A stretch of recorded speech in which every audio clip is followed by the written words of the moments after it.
NASCAR is at a crossroads, and the next few months could be very crucial in determining what its future will be.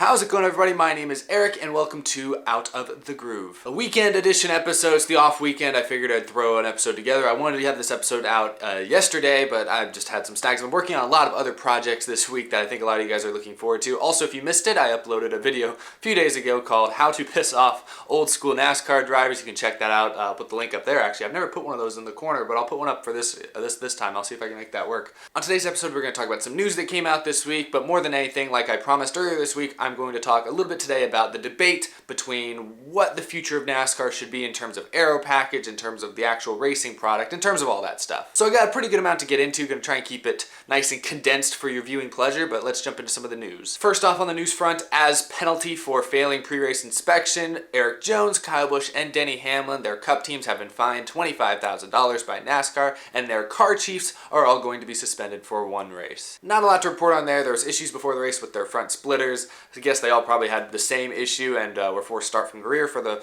race at Michigan, so not a whole lot to report there, but it could be a blow to them going into Sonoma. Interesting that Daniel Suarez did not have this issue, so maybe not all the Gibbs cars are quite on the same page. One of the other stories that came out this week is that Roush Fenway announced 10 more races for Matt Kenseth in the year 2018. He just wrapped up a 5-week stretch in that 6 car. He's going to take a few weeks off, but he'll be back on July 14th for the Kentucky race, I believe. And after that race, he'll run 9 more throughout the end of the year. Some notable dates include Indianapolis. He'll be running Indianapolis. He'll be running the throwback race at Darlington, and at least for me, as a guy who wants to see Matt Kenseth maybe finally win at this track, he will be running Martinsville at the end of the season. Unfortunately for me, however, he's not going to be at Bristol in August or Texas in November, at least as of now. Roush Fenway Racing did say that there could be more dates coming, but right now this looks like a pretty good feel as to what he's going to be in.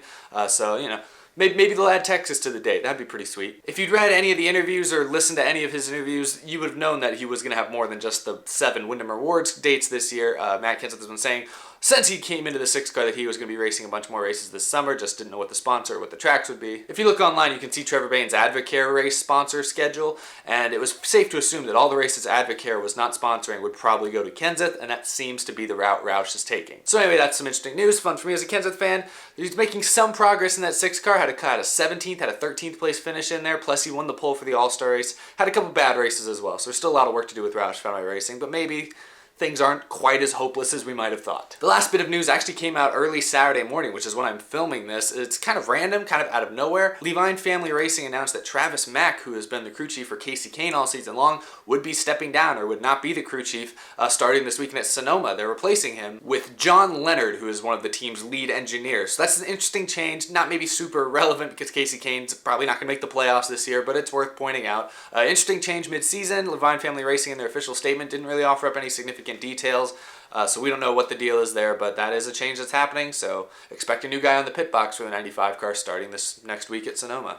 So now I want to talk about Aero Packages, and this is something I felt like deserved its own kind of solo episode for the most part, because I don't want to cloud the fun that we're having in all these other Out of the Group episodes with dark, depressing talks about Aero Packages, which are just not that much fun to talk about. But the last few weeks, NASCAR's been trying some interesting things in the Xfinity Series and in the Cup Series at different tracks, different types of tracks, and we've seen some mixed results, and I kind of wanted to just kind of give an overview of what those packages have shown us, and then give you my thoughts as to what I think NASCAR needs to look at going forward. So the big debate really started, I guess, in 2013 when the Gen 6 car came out, and it really became clear that aerodynamics were a huge factor. The sides of these cars were more curved, which added more side force, which made the cars looser when they had another car on the outside of them. Splitter being all the way to the ground with the spoilers and everything, it's made dirty air a major factor. When a driver's up front and has clean air, it's a big advantage. Honestly, it adds a 1/10 to their lap time just by being closer to the front. And all these things have drivers, for the most part, really not happy with it, but also has a lot of fans kind of like, hey, why can't we get back to what we had in the mid-2000s with a lot closer racing and a lot more passing for position or for the lead. And NASCAR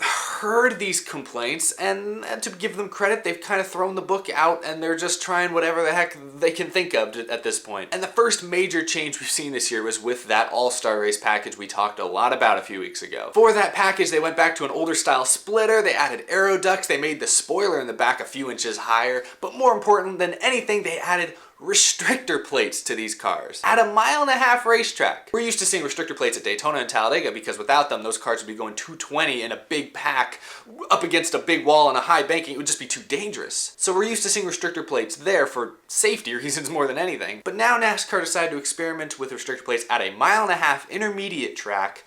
Not really so much for safety reasons, but more for entertainment reasons. And that's all well and good, but how did the race actually look? And to be honest, if you asked a lot of NASCAR fans, hardcore, casual, just fans in general, the reception of that All-Star race was extremely positive. And that's something that can't go, unlooked at. I mean, we know a lot of fans hate the restrictor plates. I myself am not a big fan of using restrictor plates anywhere, but I'll get to that more in a minute.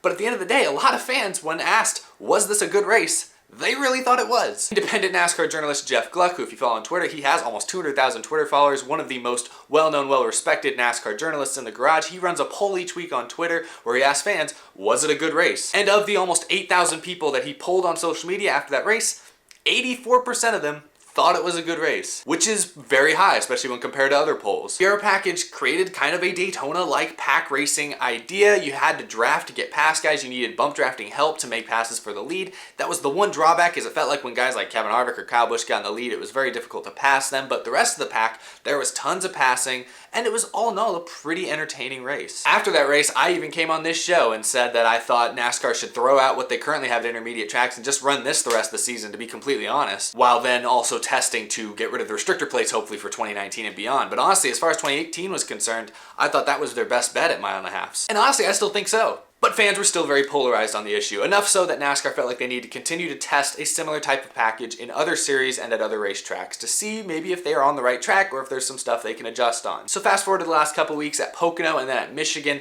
NASCAR Xfinity Series ran a similar restrictor plate style package at both of those tracks. And Pocono and Michigan, both very flat racetracks. Pocono especially, it's got 3 weird turns, it's very flat, different than Charlotte in a lot of ways where the All-Star Race package was run, and as a result the racing was kind of mixed. It wasn't as cohesive, I think, as the Charlotte race was. In fact, I'd say most fans would probably have thought the Pocono Xfinity race was no better than any other Pocono Xfinity race. You had some interesting drafting battles for the lead here and there, but more often than not, the cars were still getting super spaced out. It's just typical Pocono, and I don't think Pocono needed restrictor plates to improve, to get the racing we saw in that Xfinity race. The racing there is typically strung out. Some passes here and there. You could draft on the straightaway for sure, but you could always draft on Pocono's long straightaways. So the racing at Pocono, I think among fans, they felt like the package did nothing to help it and only hurt it in the sense that it created a more artificial sense of racing. They then took the package to Michigan, where I think the general fan reception was maybe a little bit better. The cars could almost run wide open at Michigan. They could mostly run wide open actually with these restrictor plates, and as a result we still kind of had that pack racing look that we see at Daytona or like we saw in the All-Star race. Although the problem, because Michigan's so wide and the banking and everything's a little bit different,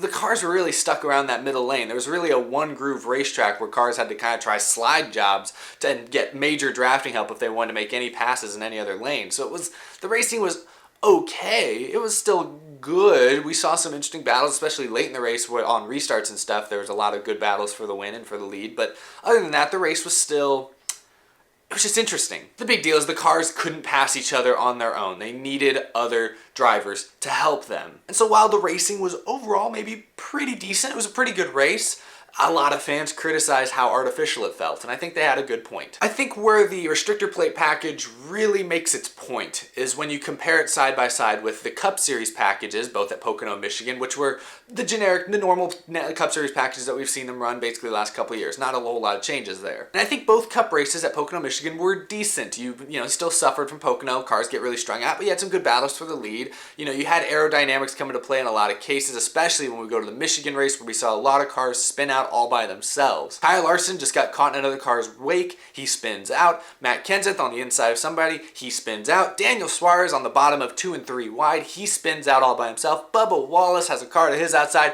He spins out. And more than anything, that's just aerodynamics. I mean, it's just because side force is so important, and when you have a car to your outside, you lose that side force. Pocono is your typical Pocono race, but the Michigan Cup Series race, you just couldn't pass. Passing was difficult, and this is something that NASCAR is actively trying to change. change, and I think they think restrictor plates could be the futuristic answer, and I guess I'll just go into my conclusion, because I don't think that's the case. Obviously, the current Aero package needs work. It shouldn't be impossible to pass at a place like Michigan. Gen 6 cars just been too reliant on air or side force, especially when compared to past generations. In my opinion, turning every big fast track into a Daytona-style plate race, pack race, that's just not a good long-term answer. I mean, it might be fun to see that in the All-Star race once a year. You make the All-Star race something different that you don't see every day.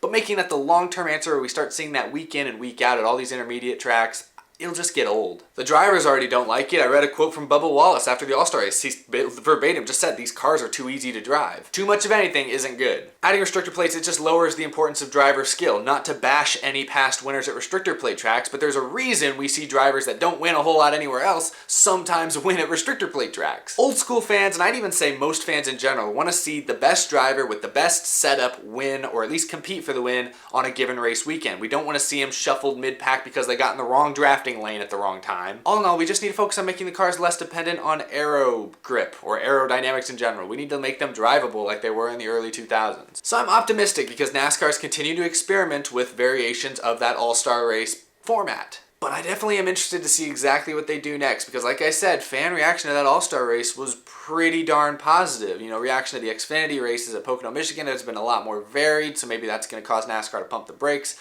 But it's just, that's why a lot of people are speaking up about this current topic, because I think right now NASCAR is in a very, I don't want to say corruptible state, but they're in a position where they can have their minds swayed back and forth very easily right now, because they're really, really surveying fan attention. They're really looking at what fans prefer before they try to institute any new rule changes or any new package changes in the next few months or a couple of years. The current package, or if you throw in restrictor plates on it, drivers hate it. Brad Keselowski even said that he thinks if NASCAR turns every race into a restrictor plate race, that he thinks the best drivers in the world won't come to NASCAR, which I don't know if I agree about that. If there's money in NASCAR, drivers will come. At the end of the day, I just hope NASCAR doesn't take the easy way out and just slap restrictor plates on and say, it's all pack race! Because I think that would really turn off all the remaining old school fans, and I think honestly it would probably split the new school fans pretty much in half. So you'd really, I just don't see how it's not going to be a loss for NASCAR if they do that. NASCAR just needs to work on a car, work on a package that can get the racing back to what we saw in the early 2000s. And I think restrictor plates